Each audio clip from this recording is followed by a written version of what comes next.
So, good morning, everybody. Manahoana daholo tsika rehetra. It's a pleasure for me, humbling pleasure to be here and to share God's word with you. Tena fifaliana ho ahy indray no mizara ny ten'Andriamanitra aminareo androany. Last week, Blake talked about sanctification, Dia tamin'ny herinandro lasa Blake nizarany amin'ny fanamasinana, which as a Christian is our growth in Christ-likeness. izay amin'ny maha-kristiana antsika dia hoe mitombo manahaka bebe kokoa ny Kristy tsika. And I don't know if you remember, but in this sermon, Blake pictured a graph. That's it. Yep. Dia tsy haiko raha tadidinareo fa tao anatin'ny toro-tena dia nisy grafika izay naseho amin'ny Blake teo amin'ny tableau teo. A graph that represents our sanctification journey. Izay sary maneho ny fandrosoantsika amin'izay fanamasinana izay. And as we saw, it was in an upward trajectory. Dia araka ny hitantsika sary miakatra le izy, miakatra. But it wasn't a straight line. Fa le izy nefany tsy hoe linina mahitsy be hoe tonga dia miakatra hatramin'ny farany. But rather, it was one with ups and downs. Fa misy miovaova le lalan'le linina, misy midina dia misy miakatra. Actually, it's also the same with the circumstances of our lives. Dia ohatr'izay ihany koa nefa ny zava-misy eo amin'ny fiainantsika tahaka an'izay ihany.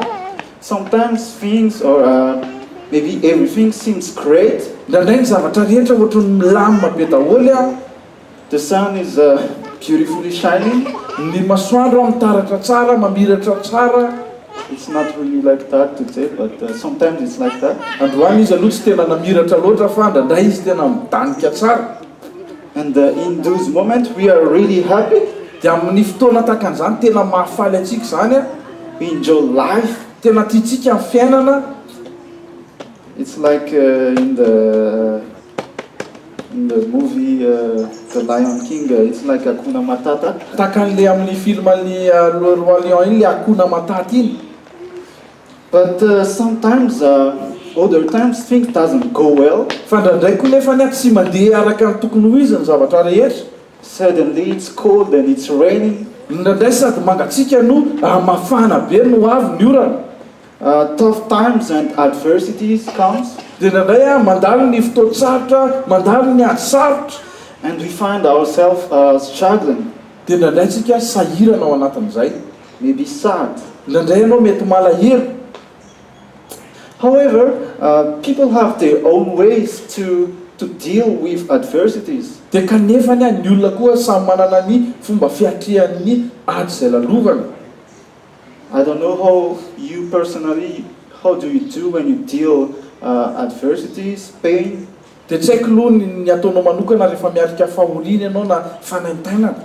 But some people may be a bit pessimistic. Fa ny olona sasany tonga dia mora-kivy rehefa tratra andreny. It's like, oh, another problem. Io ndray olana hafa ndray ity. Always problem. Tena olana foana tsy mety tapitra. And some may be a bit optimistic. Dia ny sasany ndray somary tsy mora-kivy ao anatin'ny zava-misy. I don't know if you know the famous quote, what doesn't kill me makes me stronger. Dia tsy haiko raha ianareo le fomba fiteny malaza hoe izay tsy mamono anahako dia mampabokina ahy, mampatanjaka ahy. Do you know that? Fantatro efa ianareo hoe izay fomba fiteny izay? Have you ever used that? Dia tsy haiko ianao raha efa nampiasa an'izay fiteny izay. Or here's another one, another famous one. Dia misy fiteny anankiray malaza ihany koa. NP and G. NP and G. It's in Malagasy and it is not really helpful, but NP and G stands for no pain, no gain. Midika an'le no pain no gain dia hoe raha tsy marary tsy mahazo tombony. The question to ask is, how are we as Christians? Dia ny fanontaniana apetrakintsika dia hoe ahoana no ataontsika amin'ny maha-kristianina antsika? How are we called to face adversities? Ahoana no ny antsonantsika rehefa miatrika olana isika? How are we called also when our life seems good? Na hoe inona koa no tokony ataontsika rehefa ohatry ny toa mandeha tsara ny fiainana?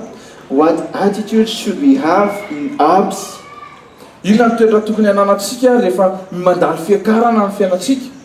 And what attitude should we have also in the downward moment of our life? Dia inona manahoana koa no tokony ho toe-pontsika rehefa mandalo fidinana ny fiainantsika? So our text for today talks about that.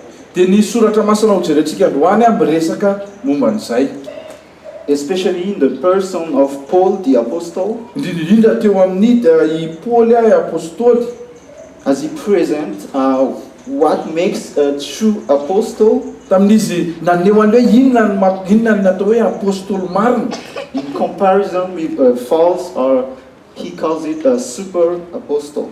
na raha oharina amin'ireo olona izay apôstôly diso na apôstôly sandoka. So he wrote a letter in the Corinthians church. Dia nanoratra epistily izy ho an'ny fiangonana atao Korinto a. So if you have a Bible, let's read from 2 Corinthians chapter 12, verse 1 to 10. Dia raha mitondra baiboly ianao dia ndao vakitsika ny Korintiana faharoa toko faharoa ambin'ny folo andininy voalohany hatramin'ny fahafolo. 2 Corinthians chapter 12, verse 1 to 10. Korintiana faharoa toko faharoa ambin'ny folo andininy voalohany hatramin'ny fahafolo.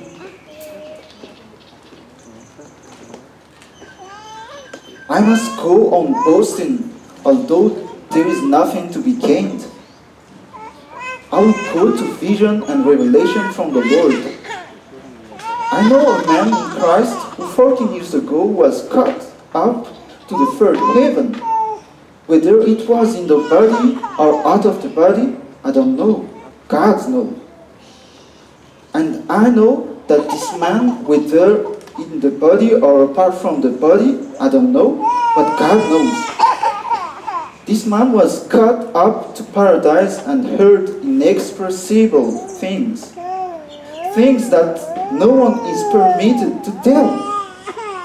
I will boast about a man like that, but I will not boast about myself, except about my weaknesses. Even if I should choose to boast, I will not be a fool, because I would be speaking the truth. But I refrain, so no one will think more of me than is warranted by what I do or say, or because of these surpassingly great revelations. Therefore, in order to keep me from becoming conceited, I was given a thorn in my flesh, a messenger of Satan to torment me. 3 times I pleaded with the Lord to take it away from me. But he said to me, my grace is sufficient for you, for my power is made perfect in weakness. Therefore, I will boast all the more gladly about my weaknesses, so that Christ's power may rest on me. That is why, for Christ's sake, I delight in weaknesses, in insults, in hardship, in persecutions, in difficulties. For when I'm weak, then I am strong. Korintiana faharoa toko faharoa ambin'ny folo andininy voalohany hatramin'ny fahafolo. Tsy maintsy mireare aho na dia tsy mahasoa azy izany, fa handroso ilaza fahitana sy fanambaran'ny tompo aho. Mahalala olona anankiray eo amin'ny Kristy aho, tokony 4 taona lasa izay, na tao amin'ny tena na tsy tao amin'ny tena, tsy fantatro, Andriamanitra no mahalala. Ilay anankiray dia nakarina ho any amin'ny lanitra fahatelo, ary mahalala ilay olona anankiray aho na tao amin'ny tena na tsy tao amin'ny tena, tsy fantatro, Andriamanitra no mahalala. Fa nakarina ho any am-paradisa izy ka nandreteny tsy azo tenenina sady tsy tokony ho lazain'olona. Ilay anankiray no ataoko reare, fa ny amin'ny tenako dia tsy reare aho afa-tsy amin'ny fahalemena ihany. Fa na dia te hireare aza aho dia tsy ho adala, fa ilazany marina, nefa tsy manao izany aho fa andao misy olona mihevitra aho mihoatra noho izay ahitany ahy na izay andrenesany ny teniko. Ary fa andao hireare noho ny abetsaky ny fanambarana aho dia nasiana tsilo tamin'ny nofo, dia iraky Satana hamely ahy fa andao hireare aho. Izany no nangatahako intelo tamin'ny tompo mba hialany izany amiko. Nefa hoy izy tamiko, ampy ho anao ny fahasoavako, fa ny heriko dia tanterahana amin'ny fahalemena, koa mainka sitrako ny hireare amin'ny fahalemeko mba hitoeran'ny herin'i Kristy amiko. koa dia finaritra ao amin'ny fahalemena, amin'ny fampahoriana, amin'ny fahaterena, amin'ny fanenjehana, amin'ny fahantrano noho ny amin'ny Kristy, fa ny fahalemeko no fahatanjahana. This is God's word to us this morning. Dia zany no tenin'Andriamanitra ao antsika androany maraina. I don't know if you have noticed, Dia tsy haiko raha voatsikavitra ao, but the Apostle Paul also went through ups and downs in his life. fa i Paoly apôstôly ihany koa dia nandalo zavatsarotra sy zavatra nilamina teo amin'ny fiainana. We can clearly see that in this text. Tena hitantsika mazava zany ato anatin'ity soratra masina ity. We can also see that if we read the Bible, like the book of Acts. Hitantsika ihany koa zany rehefa mamaky ny bokin'ny asan'ny apôstôlitsika. But in this text, from verse 1 to verse 7a, dia eto amin'ity andin-tsoratra masina ity eo amin'ny andininy voalohany ka hatramin'ny fahafito na fahavalo eo we can see the part of Paul's life which was like in ups. dia hitantsika ny ampahan'ny fiainan'i Paoly eto ohatrany hoe mandeha miakatra zany. And from verse 7b to until the verse 10, dia avy any amin'ny fahafito tapany faharoa ka hatramin'ny fahafolo we can see the downward trajectory of his life. dia hitantsika le fiainan'ny Paoly hoe nandalo zavatsarotra izy teo amin'ny fiainana. So let's see how he deals with those moments, dia ndao hojerentsika ahoana ny fomba niatrehan'ny Paoly an'izany fotoana tahaka an'izany, how he deals respectively with those circumstances. ahoana ny fomba niatrehan'ny Paoly ny toe-java misy teo amin'ny fiainana. So first of all, when he was up, voalohany indrindra aloha jerentsika rehefa nandalo fiainana milaminy Paoly dia hojerentsika. so the question is like, what does it consist of? Dia ny zavatra fanontaniana mipetraka dia hoe inona ara ny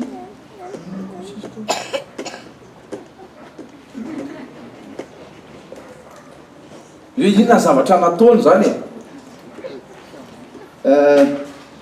In verse 1, we can see that he had visions and revelation. dia hitantsika amin'ny andiny voalohany sady nanana fahitana izy no nahazo fanambarana. And in verse 2, he shares some details about that. Teo amin'ny andiny faharoa izy mameny atsipiriany momba n'izay zavatra hita amin'izay. 14 years ago, he was caught up to the third heaven. Hoe 14 taona lasa zay niakatra tao amin'ny lanitra fahatelo izy. So usually nowadays we think more about the seventh heaven. Dia amin'izao fotoana izao ny olona mieritreritra an'ilay lanitra fahafito amin'izao rehefa miresaka. But here he's in the third heaven. Fa eto i Paoly any amin'ny lanitra fahatelo ny hitany. So when we are speaking about his ups and downs, Dia rehefa miresaka ny amin'ilay fiainan'i Paoly niaka nidiny isika, we can really see here that Paul's up was very high. dia hitantsika hoe nanana fanantenana tena niakatra be mihitsy Paoly teto, In the third heaven. satria any amin'ny lanitra fahatelo izy. So in verse 3, it says that he was caught up to paradise. Amin'ny Korinthiana faharoa faharoa ambin'ny folo andininy fahatelo izy dia hitantsika hoe niakarina tao an-danitra izy. And during that moment, it says that he heard inexpressible things. Dia zavatra teneniny eo amin'ny andininy fahaefatra hoe nandreteny tsy azo tenenina izy. Things that no one is permitted to tell. Zavatra tsy hain'ny olona olazaina na hoe tsy tokony olazain'ny olona ny zavatra norenesiny tao. So it's amazing, right? Dia ohatrany zavatra mahagaga zany. I don't know if you already have experienced that, but like to hear inexpressible things, it's a real privilege. Dia tsy haiko nareo aloha raha efa natsapany zava hoe mandeha zavatra tsy ary mbola rehen'ny olombelona zany sady tsy hay hazavaina zavatra mety mahatalanjona zany. What would you do if you were in his place? Dia inona ny zavatra ataonao raha ianao teo amin'ny toeran'i Paoly? The temptation for us as a human is to boast. Dia ny fakapana ho antsika olombelona dia matetika ilay mora mirehare. I was in the third heaven. Za tonga tany amin'ny lanitra fahatelo. I have authority. manana fahefana zao. But Paul, though he mentioned the word boast in the scripture like 5 times, Tena verimberiny Paoly indimy ary le teny hoe mirehare atao amin'ity soratra masiny ity. he's not really boasting the way we think. Dia tsy firehariana tahaka ny eritreretintsika no nataony. But first of all, what does it mean, boasting? Fa voalohany indrindra aloha nadika le hoe mirehare. Boasting is to have pride, Le mirehare dia hoe miavonavona, to be proud, miavonavona. and Paul in verse 1 says he must go on boasting, Dia i Paoly ao amin'ny andiny voalohany no miteny hoe tsy maintsy mirehare aho, although there is nothing to be gained. na dia tsy mahasoa aza izany. So we may wonder why he is saying things like that. Dia mety manontany fa maninona ary izany zavatra tenenin'i Paoly zany, inona ny antony itenenany an'izany? We know that as a Christian we should not boast, right? Fantatritsika tsara maha-kristiana antsika dia tsy tokony hirehare isika. But here, let's remember of the context of the scripture. Fa ndao tadiditsika ilay contexte an'ilay soratra masina vakitsika eto. Paul is aware of the presence of the false apostle, Tena fantatry Paoly mihitsy ny fisian'ilay apôstôly diso na apôstôly sandoka. and those apostles, they don't only spread discredit on the true gospel, Dia ireo apôstôly diso ireo tsy hoe manaparitaka vaovao diso momba ny filazantsara marina fotsiny, but they also spread discredit on Paul's ministry. fa zareo ihany koa sady nanaparitaka fanaratsiana tamin'ny asa fampon'ny Paoly. Somehow, those super apostles may have boasted in themselves. Dia ireo apôstôly diso ireo nety feno firehariana any amin'ny tenany. Maybe they also had visions and revelations. Ngamba mety nahita fahitana sy fanambarana ihany koa zareo. But in all of that, they may pretend having like authority in themselves. Fa ao anatin'izany efa zareo sady ohatrany hoe na mieritreritra zareo fa manana fahefana kokoa, Authority which is more than what was given to them. izay hoe fahefana mihoatra noho ny tokony nomena azy. And here, Paul is like saying that if there is one who should boast, Dia Paoly eto miteny hoe raha misy tokony hirehare, if there is one that should boast, then it's him, it's Paul. i Paoly zany no miteny hoe raha misy tokony hirehare dia zany tokony hirehare. Paul, the apostle of Jesus Christ, I Paoly ilay apôstôlin Jesosy Kristy, according to the vision that we read, the revelation that he has, arak'ilay fahitana hitany sy ilay fanambarana noraisiny, he's the one that have the right to really boast. izy no afaka manana tokony hirehare izy raha tokony ho izy. And that's what we can see in verse 6. Dia izay ny zavatra hitantsika eo amin'ny andiny fahaenina. Like it would have been normal for Paul to boast. Hoe ohatrany hoe tao normal ho an'i Paoly raha mirehare izy. He says, even if I should choose to boast, I will not be a fool, because I would be speaking the truth. Hozy izy Paoly eo amin'ny andiny fahaenina hoe fa na dia te hirehare azaho dia tsy ho adaro fa ilazany marina. And we can see that it should have been normal for Paul to boast, Dia hitantsika tokony ho normal ho an'i Paoly raha mirehare izy. but actually what he did, Fa inona nefa ny zavatra nataony? we can see in the next verses Dia hitantsika eo amin'ny andiny manaraka ao that rather than boasting, he chose to be humble. fa raha tokony hirehare izy dia nisafidy ny hanetry tena. So that's what he says still in verse 6. Dia izay amin'ny zavatra lazainy mbola ao amin'ny andiny fahaeninao ihany. But I refrain, so no one will think more of me than is warranted by what I do or say. Dia hozy izy Paoly hoe nefa tsy manao izany aho fa andreo misy olona mihevitra ho mihoatra noho izay ahitany ahy sy andrenesany ny teneniko teny.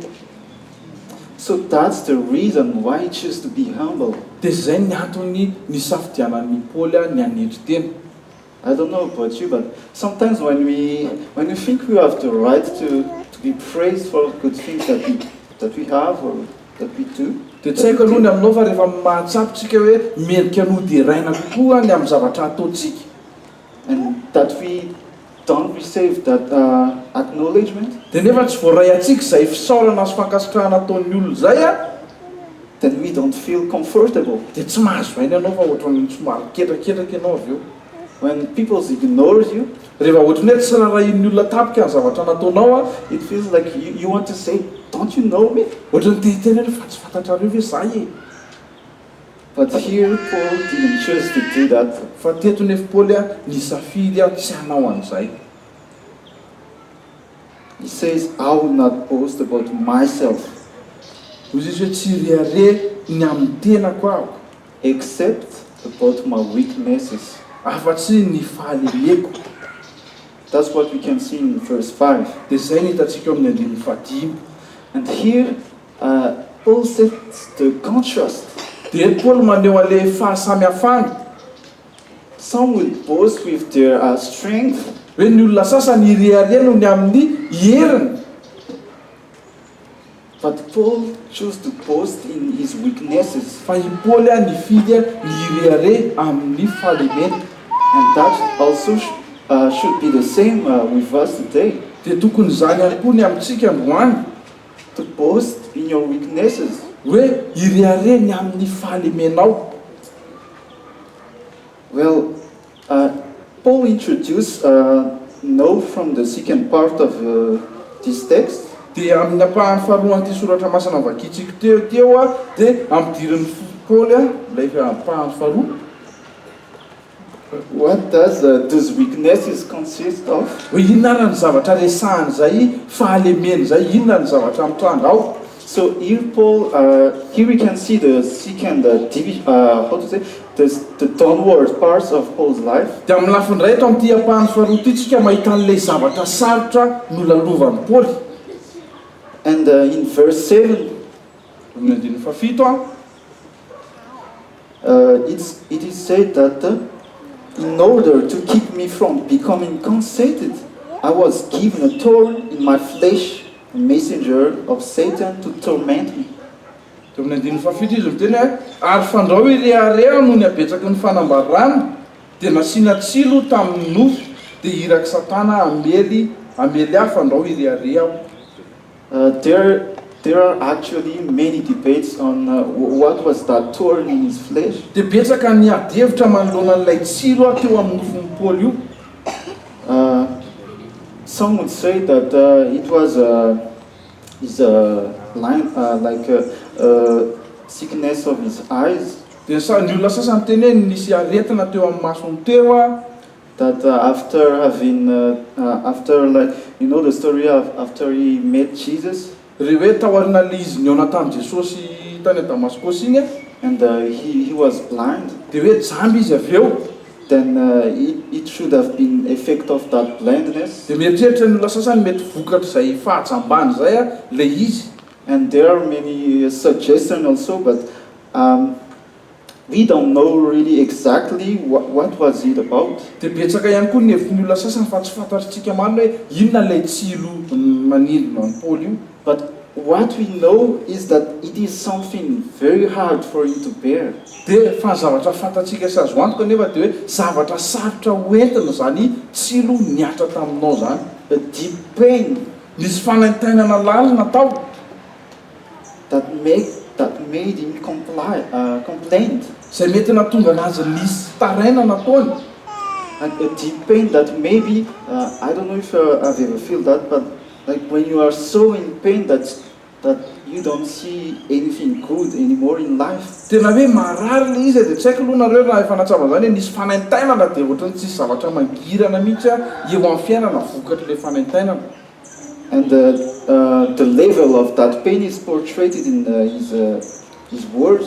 dia araka dia hitantsika nefa ny hoe tena mangidy a nanaintaina le izy araka ny zavatra lazain'ny Paoly 3 times in verse 8, 3 times I pleaded with the Lord to take it away from me. ozy izy eo amin'ny andiny favalo hoe intelo a no nitaraina tamin'ny tompo mba hialany zany tsilo zany a tamiko So 3 times. It's not just 1 time, 2 times, but 3 times. Tsy indria mandeha na indroa ihany fa intelo izy no nitaraina nangataka tamin'ny tompo.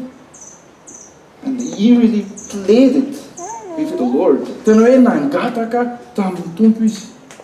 So I don't know if an image comes to your mind right now as you hear that. Dia tsy haiko raha azonareo sary an-tsaina le fanantenana ao anatin'izany zavatra henonareo zany. Like where in the Bible can we see someone pleading 3 times to God? Hoe aiza ao amin'ny baibolitsika mahita hoe nisy olona intelo izy nitaraina tamin'Andriamanitra. But someone who really pleaded like 3 times like that is in deep pain. Fa ny olona tena hoe mitaraina intelo tahaka an'izany dia midika fa nisy fanantenana lalina teo amin'ny fiainana. In a deep agony. Nisy fanantenana lalina teo amin'ny fiainana. That's what we can find when Jesus, before Jesus was being crucified. Dia izay zavatra hitantsika talohan'ny nanombohana Jesosy teo amin'ny hazo fijaliana. He pleaded to God his Father 3 times. Nitaraina intelo tamin'Andriamanitra ray izy. He sweated drops of blood. Tena hoe nipatrapatraka toy ny rano atsembohany. Which is the kind of the maximum pain that you can ever feel. Ohatran'ny zay ilay tena hoe fanantenana faratapony izay tsy zakan'ny olombelona miaritra an'izany. And during this moment, the temptation or let me say what we can expect from people that went through this very hard time. Dia matetika zavatra ataon'ny olona rehefa mandalo zavatra mafy ohatran'izay it is the depressions. Dia matetika ny olona tafalatsaka anatin'ny depression na hoe tena kivy tanteraka. And we can see that Paul really really felt that weightiness in his heart. Dia hitantsika tena navesatra tao am-pony Paul mihitsy izay fanantenana izay. But he had a response from the Lord. Fa izy nefa nahazo valiny avy tamin'ny tompo. And that's what we can see in verse 9. Dia izay zavatra hitantsika eo amin'ny fahasivy indray. My grace is sufficient for you. Hoe ampy anao ny fahasoavako. For my power is made perfect in weakness. Fa ny heriko dia tanterahina amin'ny fahalimena. So I don't know if you agree with me, but this verse is a very well-known verse. Dia tsy haiko raha mitovy hevitra amiko nareo fa anisan'ny andin-tsoratra masina malaza sy fantatry ny olona betsaka mihitsy izy ity. It's a famous verse that we can see almost everywhere. Matetika hitantsika naizanaiza dia hitantsika an'izay andin-tsoratra masina izay. Whether it is inside of book, na ny anaty boky or in the walls of your room, na ny anaty eny amin'ny rindriny apetaka eny amin'ny rindriny eny or in the back of your car, na eo amin'ny fitaratry ny tomobile ao or even in your shirt. Na ny t-shirt anao raha mety ahitana an'izay koa. I already saw it even inside the bus. Dia any anaty bus ihany koa matetika ny ahitako an'ilay izy. But this verse is very important because it implies the right attitude as we face struggles. Fa tena zava-dehibe io andin-tsoratra masina io satria io no maneho ny toetrantsika rehefa miatrika fahoriana isika. It emphasizes what we call contentment. Io manamafy an'ilay hoe fahaizana mionona na fahaizana mianina. And the contentment, we can. What does it mean to be content? Dia inona ny dikan'izay hoe mahay mionona izay ianao, mahay mianina. Like someone who is content is someone who is satisfied. Ny olona mahay mianina, ny olona afa-po dia olona afa-po. There is a sort of sufficiency. Ohatran'ny hoe misy zavatra, misy fahampiana eo amin'ny fiainana. You lack nothing. You lack nothing. Hoe tsy misy zavatra hafa tianao. But you are happy with what you have. Fa faly fotsiny ianao ny amin'izay anananao, ny mahay mionona ianao zany. And it implies also joy. Miteraka fifaliana ihany koa zay fahaizana mionona zay. A joy that no circumstances can steal. Fifaliana zay ninninona zavatra mandalo eo amin'ny fiainanao dia tsy mahafaka mangalatra an'izay fifaliana nananao zay. Whether it is, whether you are on the upward moment of your life, Na ianao mandalo fotoam-piakarana eo amin'ny fiainanao or in the downward, na mandalo fidilana, this joy is still there. dia mijanona eo foana, mitoetra foana ilay fifaliana. So that's what it means to be content. Dia zay no tika hoe mahay mionona ianao. So if we summarize those two moments of Paul's life, Dia raha fihezitsika ilay lafiny anankiroa ny fiainan'i Paoly teo, we can summarize it in one expression, dia afaka fihezitsika amina fiteny anankiray, which is humble contentment. zay hoe fahaiza-mionona amin'ny fanetretena. Humble contentment, the opposite is maybe pride contentment, prideful contentment. Dia ny mifanohitra amin'izay dia mety hoe fireharehana, fahaiza-mionona amin'ny fireharehana. But how to describe this humble contentment? Dia ahoana nefa ny hamaritatsika an'izay fahaiza-mionona amin'ny mpanetretena zay? Someone who has humble contentment, Ny olona manana an'izay fahaiza-mionona amin'ny mpanetretena zay what should we expect from them inona zavatra handrasantsika aminy as they went through their ups in their rehefa lives, na mandalo fiakarana izy eo amin'ny fiainany or as they went through the downs of their lives? na rehefa mandalo zavatra midina izy eo amin'ny fiainany? One thing that we can see in this text is this humble contentment is realistic. Dia hitantsika tamin'ity andin-tsoratra masina ity lay fahaiza-mionona amin'ny mpanetretena dia hitantsika mihitsy izy eto. So as I said in the beginning, we have our own ways to face adversities. Dia araka ny teneniko tamin'ny voalohany teo, samy manana ny fomba fiatria amin'ny zavatra sarotra isika eo amin'ny fiainana. And what we can see in Paul's life here Dia ny hitantsika eto amin'ny fiainan'i Paoly is that he is really realistic. dia izy realistika be. We can see that in the fact that he played it to the Lord to take the thorns away. Hitantsika izay hoe niainany zava-misy izy satria nitaraina izy intelo nivokatra ilay tsilo teo amin'ny nofiny. So he didn't pretend to not be in pain. Zany hoe tsy hoe nimody ny sandoka fotsiny izy tsy marary. He didn't pretend that no, I'm not in pain, I'm strong. Tsy hoe ny sandoka izy aloha tsy marary zany fa matanjaka mafy I'm strong Christian. za tena kristianina mafy be mihitsy matanjaka be. I can't feel any pain. Tsy marary zany ako. But Paul is very realistic in his pain. Fa tena nitsotra maro ny Paoly tao anatin'ny fanaintainana ny lalovany. He admits to the Lord that, Lord, I'm in pain. Ny haiko tamin'Andriamanitra hoe Andriamanitra marary ako, manaintaina ako. He didn't lie to us that no, I'm a strong apostle, I'm the super apostle. Tsy ary nandainga tamintsika izy hoe zany apôstôly mafy be, za tena matanjaka be. And it also, I don't know about you, like when you are in pain, Dia tsy haiko ianao rehefa mandalo fanaintainana marary, how do you face that? ahoana ny atrianao an'izany? But I think it is really helpful to admit our pain to God. Fa zany eritreretra hoe tena mahanampy atsika sy mahasoa atsika no miaiky mitsotra amin'Andriamanitra hoe marary isika manaintaina.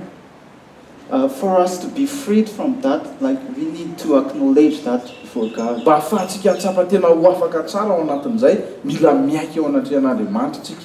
Whether it is sadness, Na malahelo ianao, anger, na tezitra ianao, or something negative, na misy zavatra ratsy mandalo eo amin'ny fiainanao,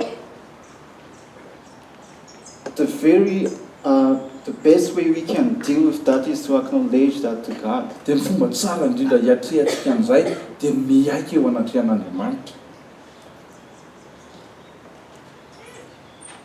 But the other thing that we can see also in Paul's life dia ny zavatra hafa hitantsika eo amin'ny fiainan'ny Paoly ihany koa is the fact that he was bold in asking God to relieve his pain. dia izy nanam-pasahina ihany koa nangataka tamin'Andriamanitra mba hanafaka azy amin'ny fanaintainana. No, some of us, I don't know, but maybe some of us, when we are in pain, dia mety ny sasany amintsika rehefa mandalo fanaintainana we don't really believe that God can still heal if it is, for example, sickness. raha ohatra ka aretina l izy dia ndraindray ngamba ianao mety indraindray ianao mety adinao hoe Andriamanitra ane kapahana sitrany. Sometimes we forget that God is the God of miracles. dia ndraindray adinontsika ihany koa hoe Andriamanitra ne Andriamanitra mpanao fahagagana. There's nothing that he can't do. tsy misy tsy hain'Andriamanitra atao. And here we also see that Paul has that boldness to ask God to heal him. dia hitantsika mihitsy Paoly tena nanana fahasahina izy nangataka tamin'Andriamanitra mba hanasitrana azy. He asked God 3 times, nangatahany intelo Andriamanitra, but unfortunately he was not healed. kanefa tsy mbola sitrana izy teto. And that reminds us that also we can't force God to heal us. Zany ihany koa dia mampahatsiahy antsika fa tsika tsy afaka manery an'Andriamanitra mba hanao zay tiantsika hanasitrana antsika. We can't force God to work like to do miracles in our life. Tsy afaka terentsika Andriamanitra hanao fahagagana eo amin'ny fiainantsika. But the right attitude here is to plead, to ask God. Fa ny toe-po tsara ananana nefa dia hoe mangataka mitaraina amin'Andriamanitra, miangady amin'Andriamanitra. So that's the humble contentment. Dia zay ilay fahaiza-mionona amin'ny mpanetretena. Another characteristic of contentment here is that it is permanent. Dia ny toetra anankiray ihany koa dia hoe maharitra ilay izy. So as you can see in our lives there are ups and downs. Dia araka ny efa fantatsika eo amin'ny fiainantsika misy ny ambony dia misy ny ambany. And sometimes the temptation for us as a Christian dia matetika ny fakapana mety mitranga eo amin'ny fiainantsika maha-kristianantsika is that we are only content when our lives goes well. dia ndraindrayntsika mifaly fotsiny rehefa mandeha tsara ny fiainantsika. We must say, praise the Lord, I got my baccalaureate degree. dia raina ny tompo fa afaka baka soamantsara ako. Oh, praise the Lord because I have a new house. Fisaorana ny tompo fa tena nahazo trano vaovao ako. But what we can see in this text is that this humble contentment is permanent. dia nitatsika eto amin'ity soratra masina ity dia naharitra ilay fahaizam-mionona amin'ny mpanetretena.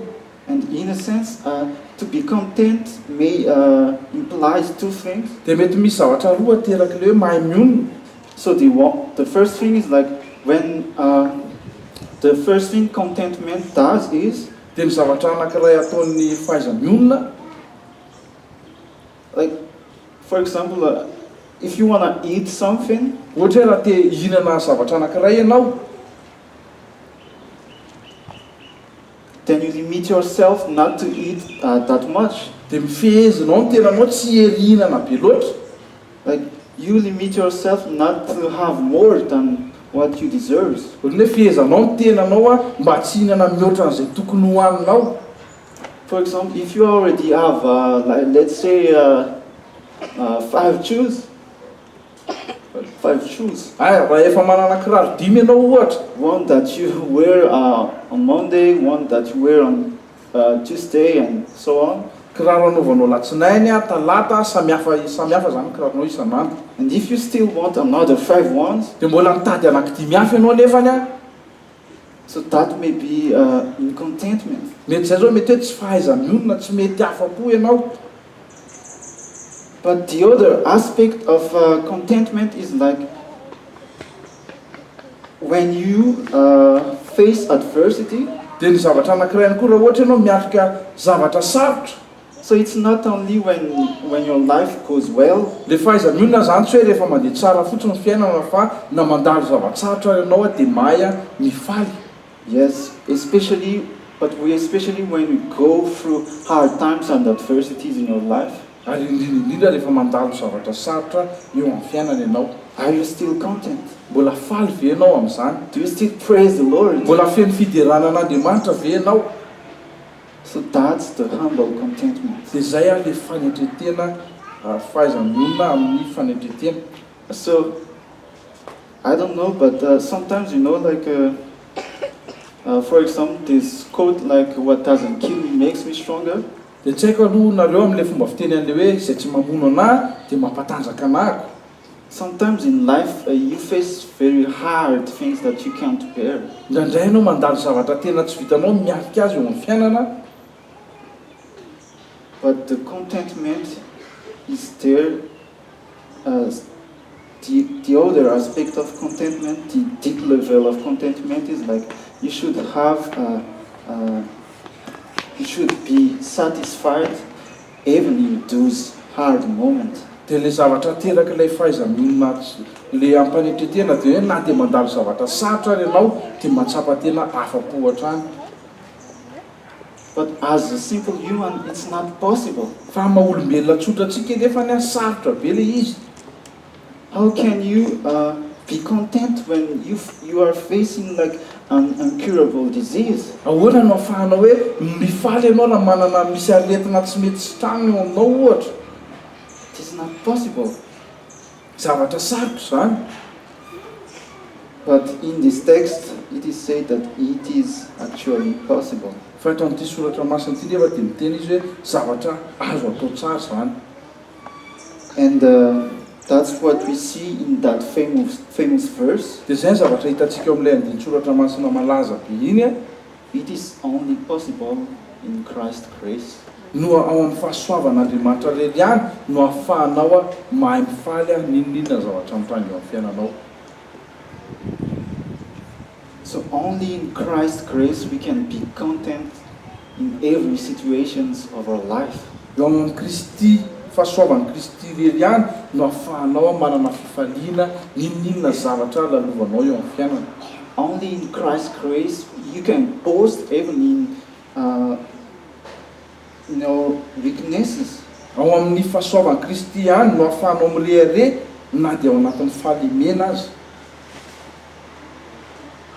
Only in Christ's grace we can gladly, that's what the text says, we can gladly boast about our weaknesses. Dia araka io soratra masina eo amin'ny fahasoavan'i Kristy irery ihany no ahafahantsika mirehare amin'ny mpifaliana ny amin'ny fahalementsika.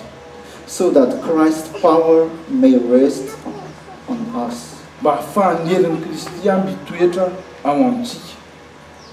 So in this text, Christ's grace may refer to Paul's vision and revelation. Dia eto amin'ity soratra masina ity ny fahasoavan'i Kristy mety izay le resahany amin'ilay hoe fahitana sy fanambarany Paoly. The inexprimable things that he saw. Le zay le zavatra tsy lazaina hitan'ny Paoly. But in our life, what is Christ's grace? Fa eo amin'ny fiainantsika inona le fahasoavan'i Kristy? So there is that saying that there is grace upon grace. Misy le fomba fiteny hoe fahasoavana maka amin'ny fahasoavana. And we can say, like, for example, health is a grace upon grace. Dia afaka mitentsika hoe ny fahasalamana dia fahasoavana avy amin'ny fahasoavana. If you still can eat, that's grace. Raha mbola afaka misakafo ianao dia fahasoavana izay. If you can still work, that's grace. Raha mbola afaka mamindra amin'ny tongotrao mbola fahasoavana izay. But the most ultimate grace fa ny fahasoavana faratampony is the fact that Jesus died for our sins to give us his righteousness. Dia le hoe Jesosy maty noho ny amin'ny fahotantsika ary nanolotra ho antsika ny fahamarinana. So what makes that grace is the fact that we don't deserve that. Dia ny mahatonga an'izay ho fahasoavana dia satria tsy mendrika homenantsika izany. But it is a free gift that God gives. Nefa ny anomen'Andriamanitra antsika maimaim-poana. So, in fact, if we think of what we deserve really in life, dia raha mieritreritra ny zavatra tena mendrika na sahaza ho atsika isika eo amin'ny fiainana, then it is death because of our sins. dia fahafatesana no mendrika ao antsika no ninona no ny fahotana. But in God's grace, He saved us from our sins. Kanefa no ny fahasoavan'Andriamanitra dia novonjeny niala avy amin'ny fahotana isika. So here, this grace is not just temporal, Dia hitantsika zany hoe tsy hoe zavatra mandalo fotsiny izay fahasoavana izay, but Christ's grace is eternal. fa ny fahasoavan'i Kristy dia maharitra mandrakizay. So if there is someone who should be really content in this life, Ka raha misy zany olona tena tokony ahay mionona sy faly eto amin'izao fiainana izao, then it is us who call ourselves a Christian. dia isika izay miantso ny tenany ho kristianina zany. A contentment that doesn't depend on circumstances, Satria ilay fahafampo anananao tsy miankina amin'ny zavatra lalovanao eo amin'ny fiainana, but a contentment that relies in Christ's grace, fa miankina amin'ny fahasoavan'i Kristy. a firm foundation that can't be moved. Ilay fanorenana tsy mety miozongozona, A contentment that doesn't depend on our strength, ilay fahaiza-mionona tsy miankina amin'ny herin'ny tenantsika, but depends on Christ Himself. fa tena miankina amin'ny Kristy. A contentment that we can only find in the one who pleaded 3 times to God the Father, Dia zany dia hitantsika ao amin'ilay tokana ilay nitaraina intelo tamin'Andriamanitra ray, but still choose to die for our sins. kanefa na dia nitaraina intelo ary izy dia mbola nifidy ny hofaty ho anon'ny fahotantsika, Because of His love for us. noho ny amin'ny fitiavany antsika. So I would like to give us a time to ponder again on this scripture. Dia tiako omena fotoana kely isika hisaintsainana an'izay soratra masina izay. What are those ups and downs in your life? Inona ny zavatra lalovanao, inona ny zavatra miakatra sy midina eo amin'ny fiainanao, In what kind of situation you are today? hoe aiza ny toe-java-misy lalovanao amin'izao fotoana izao.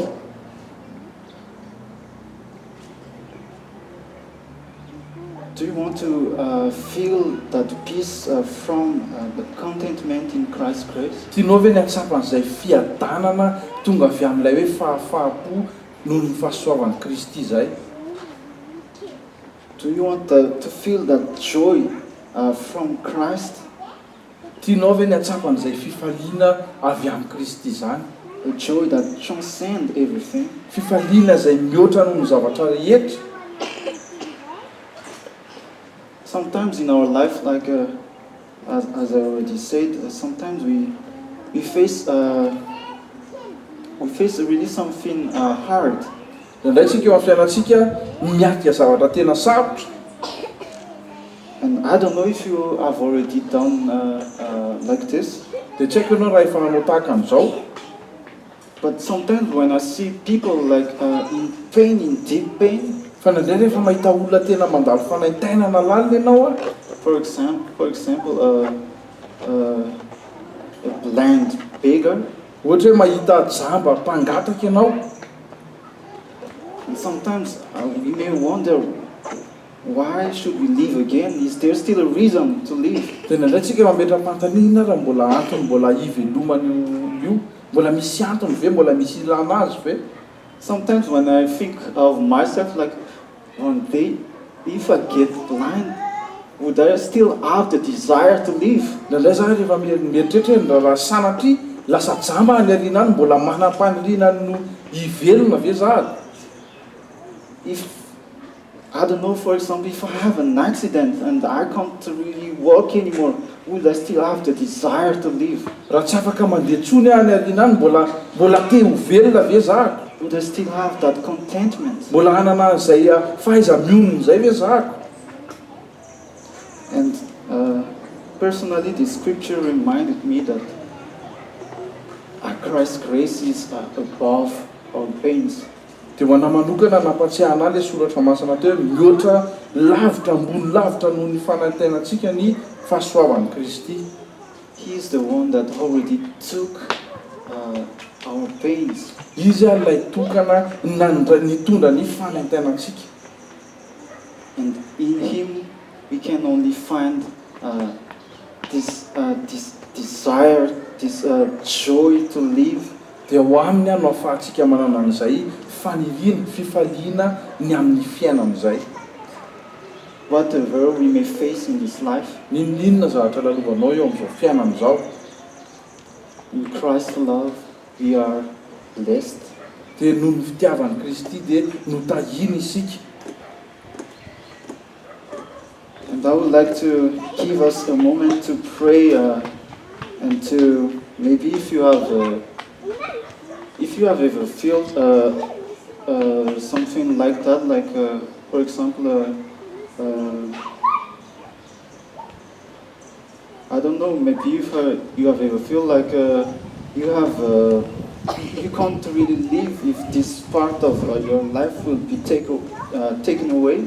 Dia tsy haiko ianao raha tiako tsika na fotoana ivavahana kely raha ohatra ny hoe fanatsapan'izay hoe olona tsy vitanao miaina raha sorona aminao ty zavatra anankiray amin'ny fiainanao ty.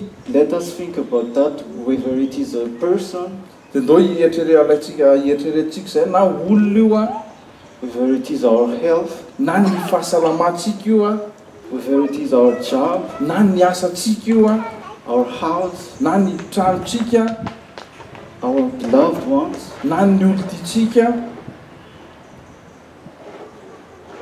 whatever it is. dia tsy haiko hoe inona le izy. But let's take a moment to think about that Fandoaka fotoantsika hieritreretatsika amin'izay a,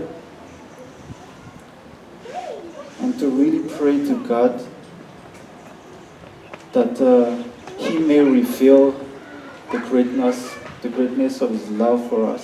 Ndao hivavaka amin'Andriamanitsika mba asehony antsika ilay ny alehibiazan'ny fitiavany antsika. That with Paul we may also feel the weightiness of these words, my grace is sufficient Mba for ho tsapantsika ihany koa ny zavatra tsapan'ny Paoly a, hitantsika ny lanjan'izay ampoanao ny fahasoavako izay. Let's take like 1 minute or 2 minutes to think about that. Dia ndoaka fotoana kelitsika hisaintsainantsika amin'izany a.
Let's pray.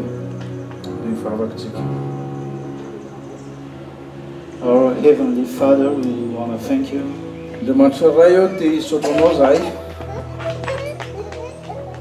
Thank you for your word that reminds us that Christ's grace is enough for us. Sotrany amin'ny teninao izay mampatsiahy anay fa ampy anay ny fahasoavan'i Kristy. And to be realistic, Lord, we know that circumstances can change in this life. Dia fantatray Andriamanitra hoe ny zava-misy eo amin'ny fiainanay dia afaka miovaova.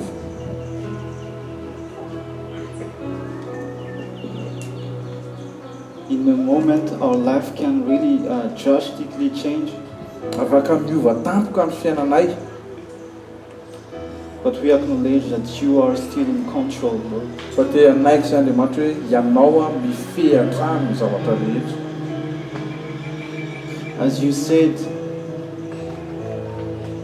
you have overcome the world.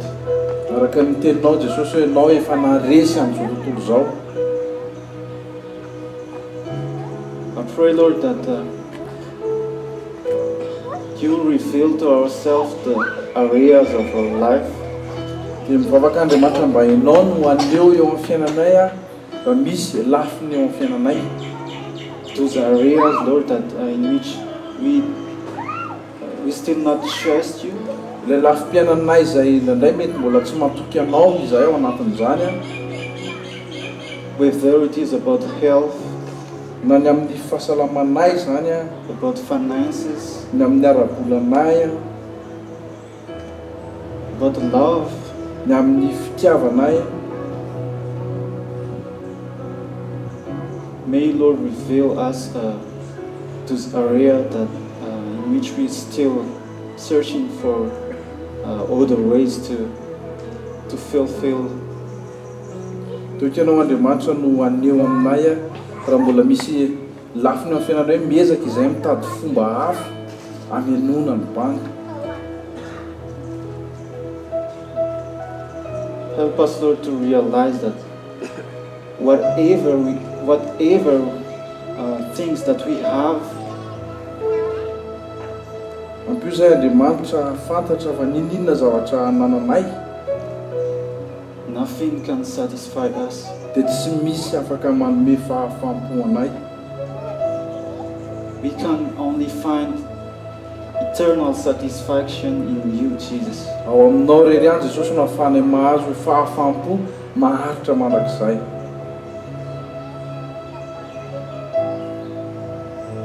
May your Holy Spirit, Lord, help us Dia engany ny fanahy masonao Tompo no hanampy anay, to give us strength, not in ourselves, mba hanome hery anay fa tsy ankina amin'ny herin'ny tenanay izahay, a strength which is rooted in your grace. izay hery a mamaka ao amin'ny fahasoavanao. Remind us that we are not worthy, we don't deserve your grace. Mampatsiahivo anay Andriamanitra fa tsy mendrika izahay, tsy mendrika ny andray ny fahasoavanao akory izahay, But you gave it freely. fa nefa nomenao anay maimaimpona izahay.